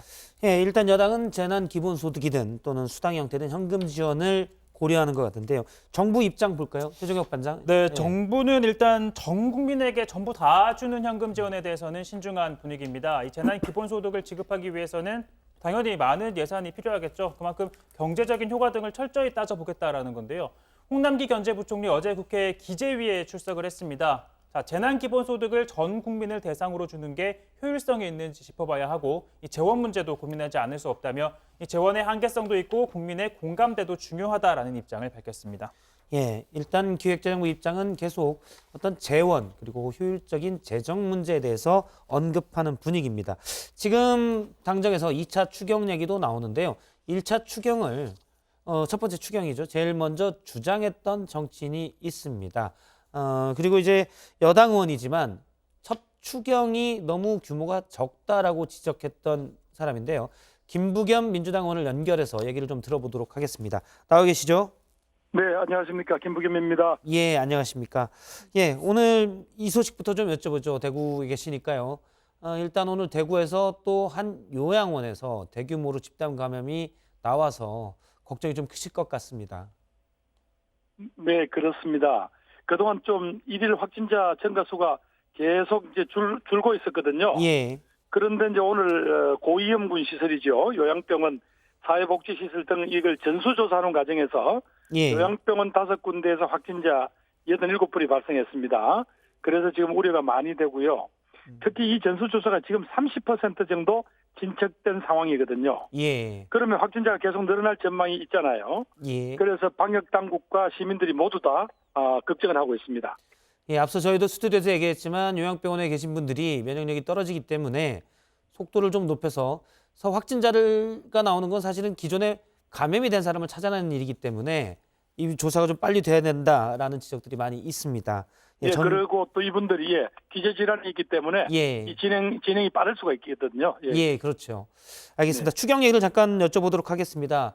국회에서 어제 본회의가 통과가 됐습니다. 그런데 김 의원께서는 추경이 작다고 이전에도 좀 비판하신 적이 있습니다. 그런데 어제 일단 추경안을 조율하면서 대구 경북 지역은 원안보다는 1조 원 가량이 더 지원하는 쪽으로 결정이 됐습니다. 여전히 부족한가요? 원래 정상적으로 할 것 같으면 사실은 국회에서 더 정액을 요구했어야 되는데 예. 선거를 앞두고 있기 때문에 야당이 자칫하면 선신성이다. 또 이렇게 야당이 완강히 반대를 했지 않습니까? 예. 그러면 제출한 규모 내에서 여러 가지 항목 조정을 했어야 되잖아요. 그 과정에서 워낙 대구 경북 지역의 감염병 피해가 심각하다. 전체 확진자의 88%가 나온 곳이니까 예. 그런 부분들이 고려가 돼서 약 1조 400억 가까이가 추가됐습니다.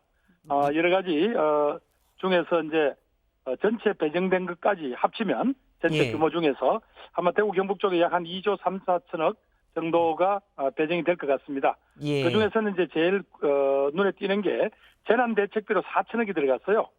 이건 이제 소상공인 지원이라든가 지역경제 활성화 또 이런 내용이 들어가 있기 때문에 조금 이런 점이 우선 숨통은 트이게 할 거다 이런 생각이 듭니다. 방금 말씀하신 4천억 원은 지금 어려운 사실은 대구 분들을 저희가 이전에도 연결을 했는데 거리에 사람이 거의 없고 그러면 아무래도 장사하시는 분들도 다 문을 닫고 수입이 거의 없게 되는 거잖아요.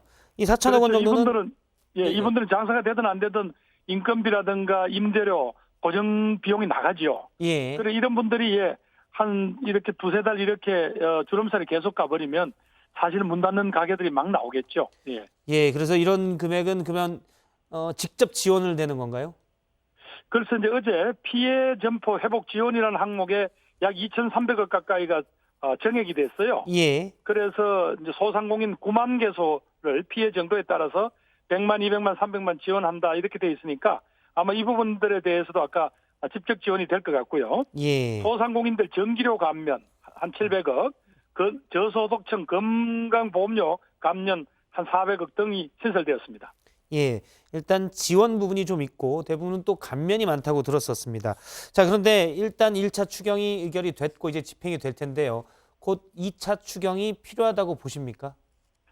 저는 이렇게 생각합니다. 우선 이 감염병으로 온 직접적인 방역과 이런 데 대한 예산, 또 이런 단기적인 쇼크는 어떻게든 지금 현재 응급 처방이 되겠지만 예. 이것으로 된 세계 경제적 위기에서 이번에 미국의 트럼프 대통령은 1조 달러를 지금 투자하겠다는 거 아닙니까? 예. 전 미국인들에게 1,000불씩 주겠다. 심지어 우리하고 경제 규모가 비슷한 영국은 오늘인가요 발표한 거에 의하면 500조를 지금 현재 긴급 기업 대출 보증을 써주겠다는 거고요. 예. 그다음에 우리 돈 30조 규모로 직접 재정을 투입하겠다 이렇게 발표를 했거든요. 이런 걸 보면 세계 모든 각국 정부들이 이번에 오는 이 경제적인 후폭풍이 정말 대단할 거라는 걸 지금 미리 예견하고 준비를 하고 있는데 우리 재정 당국들은 그런 점에서 한 번도 경험해보지 못했다라는 또 과거에 이런 게 선례가 없었다는 이유 때문에 너무 소극적이다. 그래서 제가 지난번에 한번 비판도 하고 그랬죠. 예, 그러면 대규모 추경이 필요하다는 그런 취지의 주장이신데요. 예를 들어 그 방식에 대해서 방식에 대해서는 여쭤보겠습니다. 예를 들어서 민주당의 김경수 경남지사 같은 경우는 재난기본소득으로 100만 원을 전 국민에게 다 주자라고 주장을 했고요. 그런데 예를 들어 뭐 다른 지자체장들도 다 주자 또는 부분적으로 주자 여러 주장들이 있습니다. 김부겸 의원은 만약에 추경을 통해서 예산을 확보해서 지급을 한다면 어떤 방식이 돼야 된다고 보십니까? 저는 이 점에 대해서 우리 국민들이 지금 이제 새로운 어떤 상황에 대해서 고민을 했다고 봅니다. 결국은 여론조사는 보면 이제 찬반이 반반 정도 나오더라고요. 예. 다만 100만 원씩 지급해야 된다 그러니까 반대가 더 높더라고요.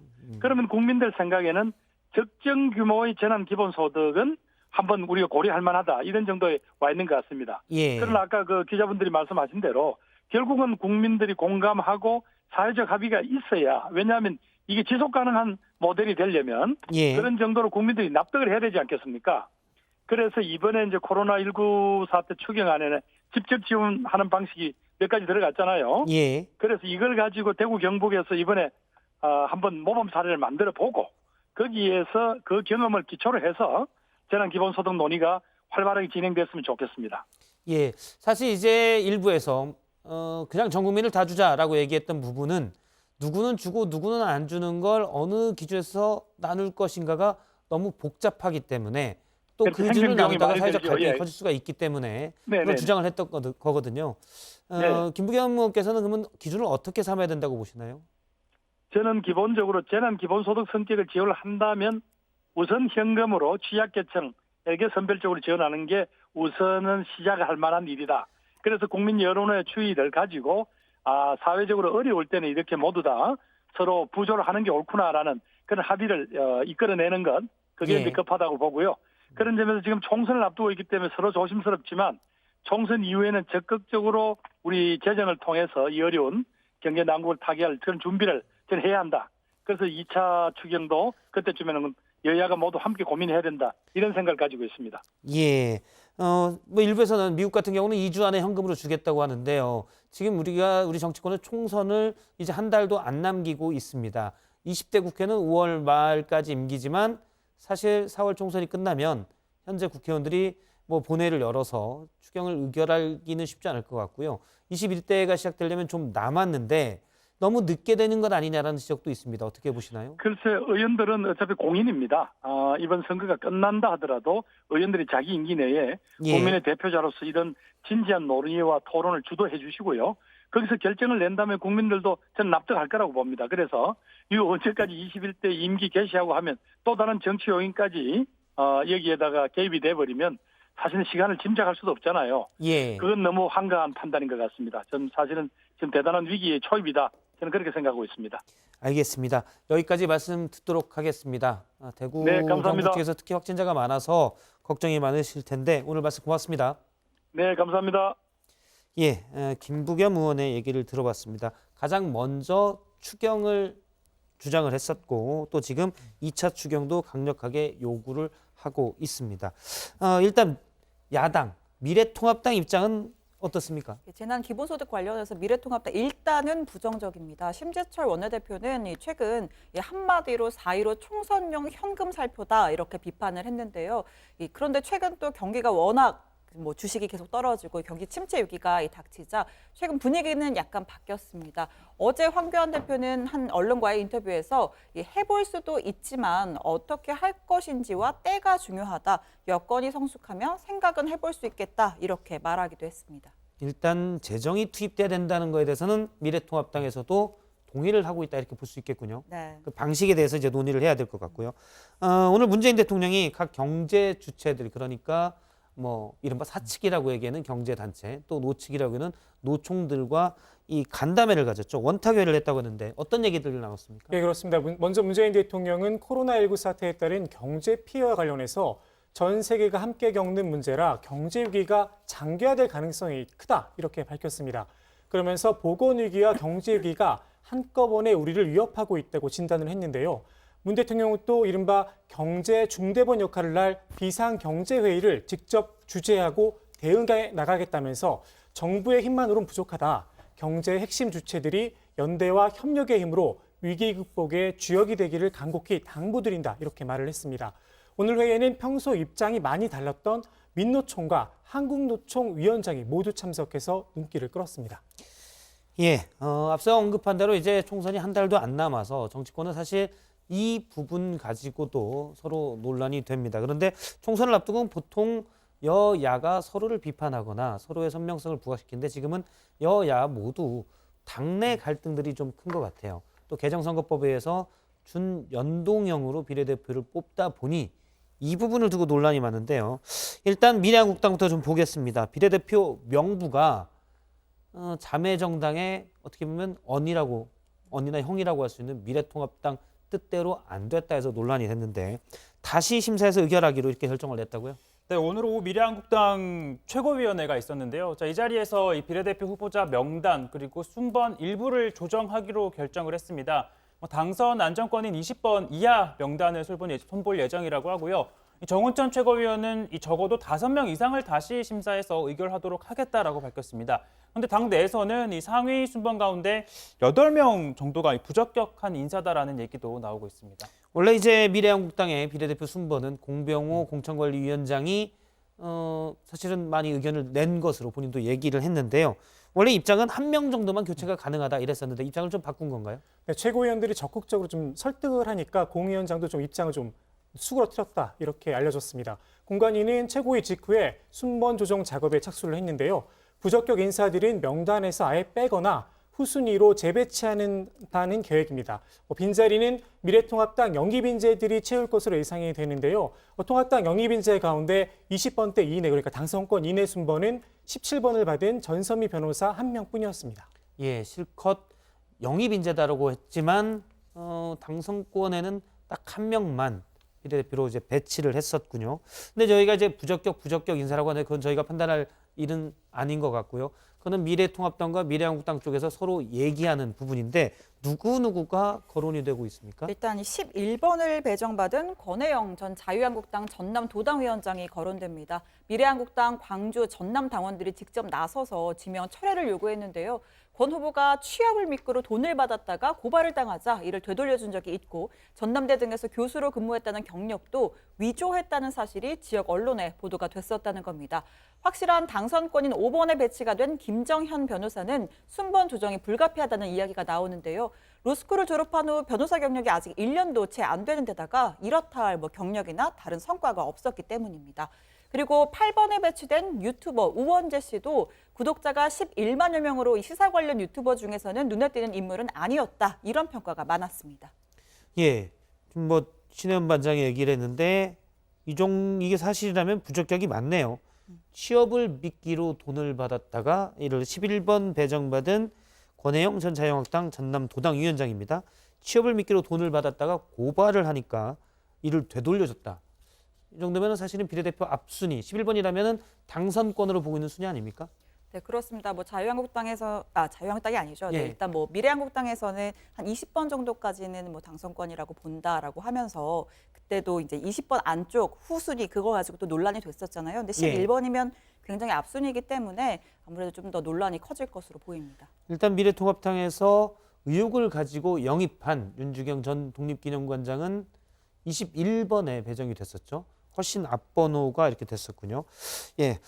어쨌든 미래한국당에서 최고위원회에서 일부를 교체하기로 했는데 그럼 공천 갈등은 이제 끝난 건가요? 일단 이 미래한국당 공관위에서 어떤 명단을 내놓을지 좀 지켜봐야 할 것 같습니다. 명단 교체 폭에 따라서 다시 갈등이 불거질 수도 있습니다. 여기에 아예 이 명부에 이름을 올리지 못한 영입인재들의 불만도 큰 상황입니다. 영입 작업을 진두지휘한 황교안 미래통합당 대표의 정치적 부담으로 남게 됐습니다.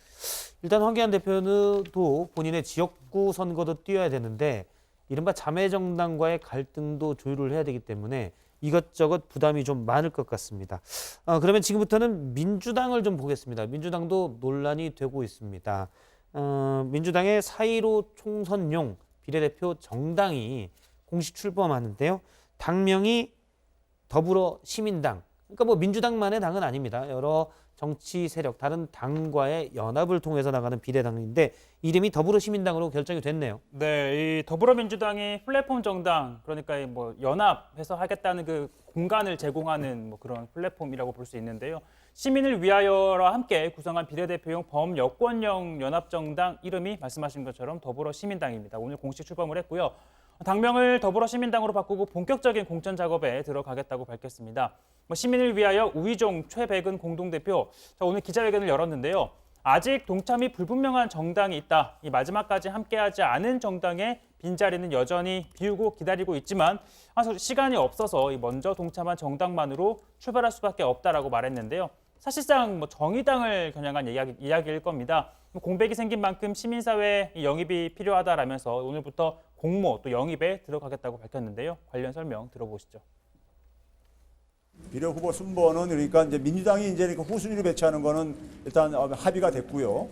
그리고 이제 앞번호에 이제 배치하는 것은 다 공천 심사 결과에 따라서 그리고 이제 선거법을 준해 가지고 거기서 이제 우리가 결정을 할 겁니다.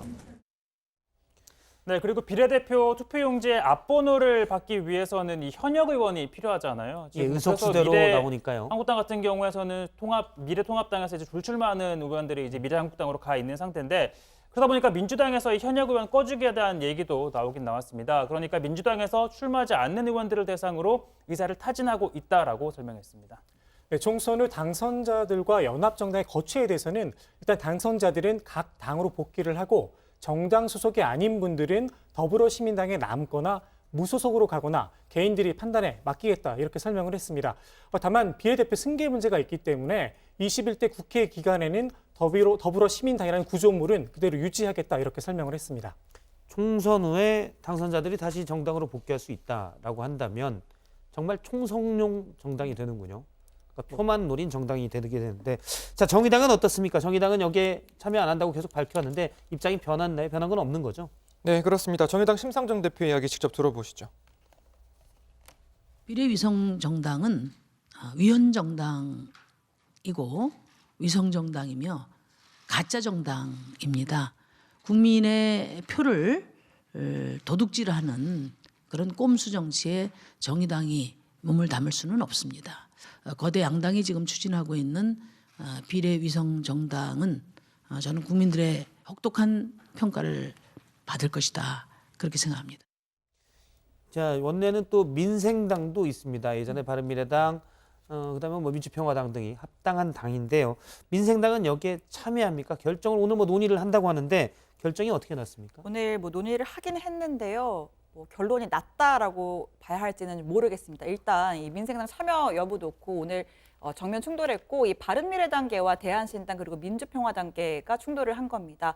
이 대한신당과 이 평화당 출신 의원들이 어제 의원총회를 통해서 이 민주당의 비례연합정당에 참여하기로 결정을 내렸고, 오늘 최고위에서 이거 안건 의결하자 이렇게 요구를 했습니다. 바른미래당계 대표 이렇게 출신인 김종환 대표는 반대를 했는데요. 오늘 아침 상황 잠깐 보시죠. 범진보 진영의 비례연합정당 문제를 우리가 다시 한번 진지하게 검토해야 한다고 생각을 합니다. 돌아가는 상황을 보니 우리 선택이 아주 중요한 시점입니다. 어제 있었던 두 번의 의총에서도 이 문제를 심도 깊이 있게 의논을 했고 참여해야 한다는 결의도 했습니다. 상황이 심각합니다. 국민의 상식을 걷어차며 의석 갈라먹기를 위한 위성 정당에만 혈안이 되어 있는 거대 양당의 인식이 그저 경악스러울 뿐입니다. 거대 양당의 위헌 위법 행위에 동참하자는 주장은 어떤 이유로도 정당화될 수 없습니다. 더 이상 이 핑계 저 핑계로 현재를 발목 잡고 민생당의 미래를 어둡게 만들지 마십시오. 네, 결국 이 바른미래당계인 김정화 공동대표는 안건 상정을 거부하고 이 최고위원회 자리를 떠났습니다. 그러자 민주평화당 출신 박주현 공동대표가 긴급 최고위를 개최해서 이 바른미래당계를 빼고 안건을 의결했습니다. 비공개 최고위를 열어서 의결했는데 이 과정에서 계속 고성이 오갔고요. 바른미래당계 당직자들 저렇게 보시는 것처럼 이렇게 피켓을 들고 소위 친문연합정당 참여에 결사 반대한다 이런 내용이 적힌 피켓을 들고 이 의결은 무효다 이렇게 진행하는 게 어디 있냐 이렇게 소리를 치기도 했습니다. 이 대한신당 평화당계 당직자들이 이를 저지하면서 또 몸싸움까지 벌어진 상황입니다. 당은 합치고 의석도 합쳤지만 뜻은 여전히 다른 부분인 것 같군요. 그래서 결국 뭐 서로 어떻게 보면 각 계파의 대표들끼리 의견이 다른데 결론은 어떻게 하겠다는 겁니까? 네, 김정화 공동대표는 뭐 비례연합정당 참여를 결정했다는 회의 자체가 무효다 이런 입장을 밝혔습니다. 또 전날 비례연합정당 참여를 결정한 의총에 대해서도 의결 정족수 요건이 성립되지 못했으므로 효력이 없다면서 박주현 공동대표가 조국 수호 비례민주당의 당을 팔아넘기는 결정을 했다 이렇게 날을 세웠습니다. 반대로 대한신당과 민평당계 의원들은 오늘 의견안을 가지고 민주당과 접촉을 하겠다 이런 입장을 밝혔습니다. 예, 민주당 입장은 어떻습니까? 예를 들어서 뭐 기존에는 다른 당과 손을 잡겠다라고도 했었고, 근데 예를 들어서 민생당에서 결정을 해도 우리도 가겠다고 했는데 사실은 비례연합의 주요 주주라고 할 수 있는 민주당에서 받지 않으면 난 싫다라고 하면 또 도라미 탑일 아닌가요? 민주당 쪽에다 입장을 물어봤는데요. 일단 오늘 민생당에서 최고위 의결을 거치긴 했는데 이게 적법한 거냐에 대한 의문점을 제시를 했습니다. 일단 그 선관위에 지금 당 대표로 등록되어 있는 사람이 김정화 공동대표입니다. 예. 그래서 바른미래당계에서는 김정화 대표가 이거를 최고위에서 안건으로 상정하지 않았기 때문에 이 의결 자체가 무효다 이렇게 주장을 하고 있는 겁니다. 민주당에서는 민생당에서 하나의 합의된 의견이 나오면 그때 이야기를 해볼 수 있다 이런 입장을 밝혔습니다. 예, 그렇군요. 여기서도 또 도장이 문제가 되는군요. 이제 선관위에 대표로 등록된 게 반대한 김정화 공동대표이기 때문에 이 김정화 대표의 도장이 필요한데 또 논란이 될 것 같습니다. 또 민주당 입장에서는 이 호남 지역구를 가지고 또 민생당과 경쟁을 하는 입장이잖아요. 그래서 예. 또 마냥 이렇게 민생당이 들어오는 것에 대해서 마냥 호의지만은 않다 이런 당내 의견도 있기는 합니다. 원래 민주당에 같이 있었지만 지금은 나갔는데 호남의 어떤 주도권을 다투면 아예 이번에 민생당은 좀 빠지는 게 낫겠다는 게 민주당 내 일부의 전략일 수도 있겠군요. 네. 알겠습니다. 오늘 여기까지 듣도록 하겠습니다. 정치부의 준비한 소식은 여기까지고요. 내일 같은 시각에 다시 찾아뵙겠습니다. 시청해주신 여러분 고맙습니다.